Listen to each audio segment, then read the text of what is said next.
বন্ধুরা, আজকে যে বিষয়টার উপর কথা বলবো সেটি হচ্ছে ভালোবাসা।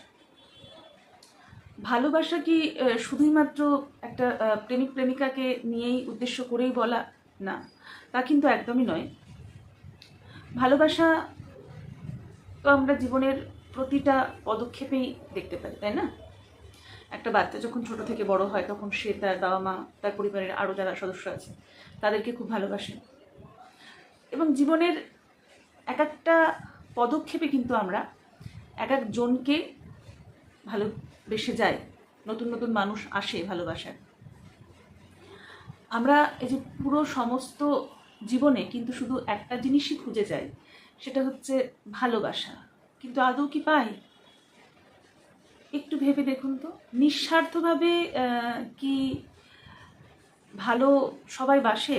কথায় আছে যে না, মা বাবারাই একমাত্র ভালোবাসে নিঃস্বার্থভাবে। নিঃসন্দেহে বাকি যারা যারা আছে আমাদের জীবনে, বা যারা যারা থাকে, বা যারা যারা আসে, তাদের তুলনায় মা বাবার ভালোবাসাটা অনেকটাই আনকন্ডিশনাল লাভ যেটাকে বলে।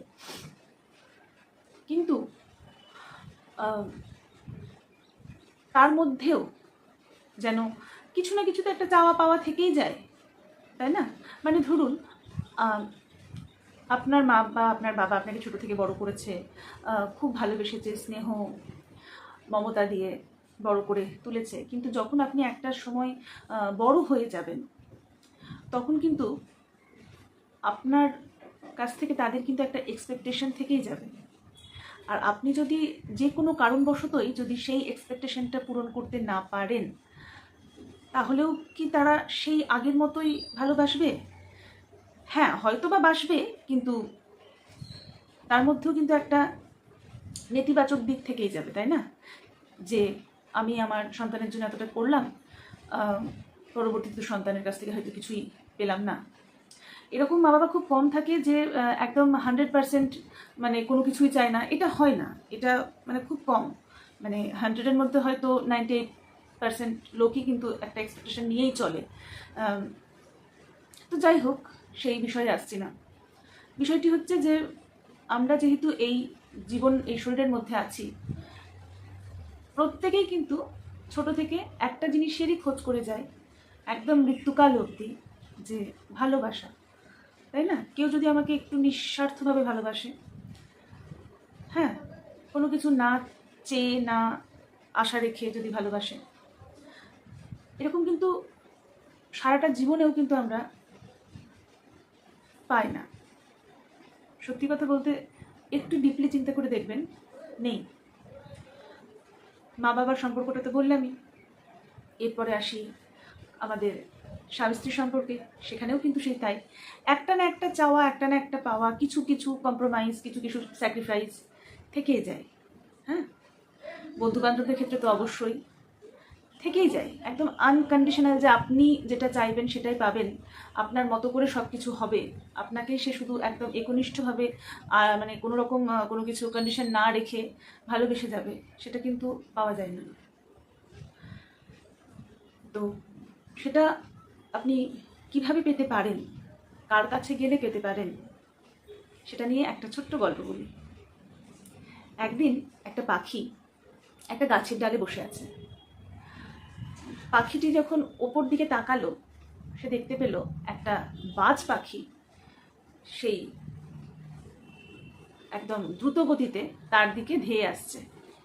গাছের ডালে যে পাখিটি বসেছিল সেই পাখিটির দিকে। পাখিটি ছিল খুব ছোট্ট, বাজ পাখি তো অনেক বড়। পাখিটি ভয় পেয়ে গেল। পাখিটি ভাবলো এবার আমি নিচে উড়ে পালাই। পাখিটি যেই নিচে উঠতে যাবে, সেই সময় দেখলো যে একটা শিকারী তীর ধনুক নিয়ে পাখিটির দিকে একদম লক্ষ্য স্থির রেখেছে, যে পাখিটিকে মারবার উদ্দেশ্যে। পাখিটি ভাবলো আমি যদি ওপরেও উড়ে যাই তাহলে আমাকে তো বাজ পাখি ধরে ফেলবে, আর আমি যদি নিচে নামতে যাই তাহলে তো আমাকে শিকারি মেরে ফেলবে। এই অবস্থায় আমার কি করা উচিত?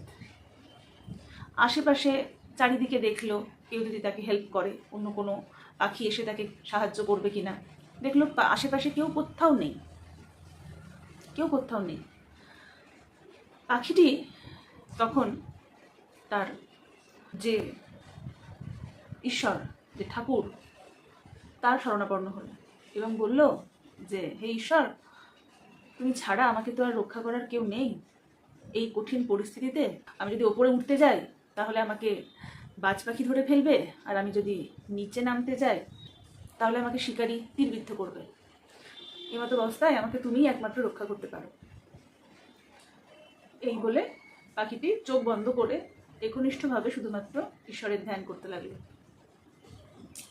শিকারীটি পাখিটিকে স্থির থাকতে দেখে যেই না তীরটাকে ছুড়বে বলে ভাবলো, অমনি শিকারীটির পায়ে ওই গাছের নিচ থেকে একটা সাপ বেরিয়ে এলো, হঠাৎ করে শিকারীটির পায়ে কামড়ে দিল, যার ফলে শিকারীটি লক্ষ্যভ্রষ্ট হলো এবং শিকারীটি তীর চালালো।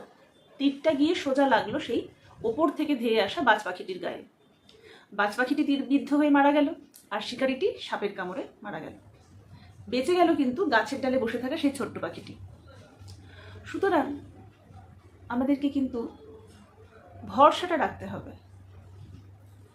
হ্যাঁ, নিজের কাজ করে যেতে হবে, ভরসা রাখতে হবে।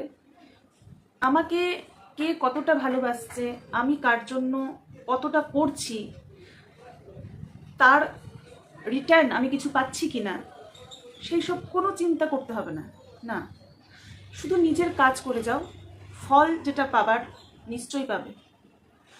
এই ইউনিভার্সে কেউ সঠিক কাজ করেছে অথচ তার ফল অন্যরকম হয়েছে, এটা কিন্তু হয় না। প্রত্যক্ষ দৃষ্টিতে দেখতে গেলে হয়তো অনেক সময়তে আমরা দেখতে পাই, কই সেটা তো সেই মানুষটি খুব ভালো কাজ করলো কিন্তু তার সাথে এত খারাপ হলো। হয়তো সেটা আপেক্ষিক, নিশ্চয়ই ভালো হবে এবং ভালো হবেই। কেউ কোনো ভালো কাজ করলে তার সাথে খারাপ কোনো দিনও হতে পারে না। ইউনিভার্স তার সাথে খারাপ কোনো দিনও করতে পারে না। সেই রকমই আমরা যদি এটা মানে সবসময় ভাবি যে অনেকে থাকে আমাকে ভালোবাসছে না, সবাই একটা টাইম মনে হচ্ছে যে সবাই স্বার্থপর, এবং সেটা নিজের ভীষণ কাছের মানুষজনের থেকেই বলছি যে অনেক সময় মনে হয় না মা বাবার থেকে হয়তো আরও বেশি আমরা কিছু আশা করছি, বা মা বাবারা ভাবে যে তারা তাদের সন্তানের থেকে আরও বেশি কিছু আশা করছে। হাজব্যান্ড ওয়াইফও তাই ভাবে যে আমি যদি এই কাজটা করতাম বা ও যদি ওই কাজটা করতো তাহলে আমার ভালো লাগতো। এই যে একটা এক্সপেকটেশন থেকে যাওয়া একে অপরের প্রতি, এই এক্সপেকটেশনটা জিরো এক্সপেকটেশন রেখে দিন। কোনো কিছু এক্সপেকটেশন রাখবেনই না, একদমই না। যেটা করবার সেটাই করুন। হ্যাঁ, আর এই ভালোবাসা যদি ভালোবাসতেই যদি হয় তাহলে নিজেকে ভালোবাসুন। নিজেকে, আপনি আছেন বলেই কিন্তু আপনার এই সমস্ত সম্পর্কগুলো আছে, মা বাবা, স্বামী স্ত্রী, সন্তান সন্ততি, বন্ধু বান্ধব, এটা কিন্তু আপনি জীবিত আছে বলেনি আপনার সাথে জুড়ে থাকা এইসব সম্পর্কগুলো কিন্তু আছে। আপনি যদি না থাকেন তাহলে তো এই সম্পর্কগুলো থাকবেই না, তাই না? সুতরাং ভালো যদি বাঁচতে হয় প্রকৃতপক্ষে তাহলে নিজেকে ভালোবাসুন।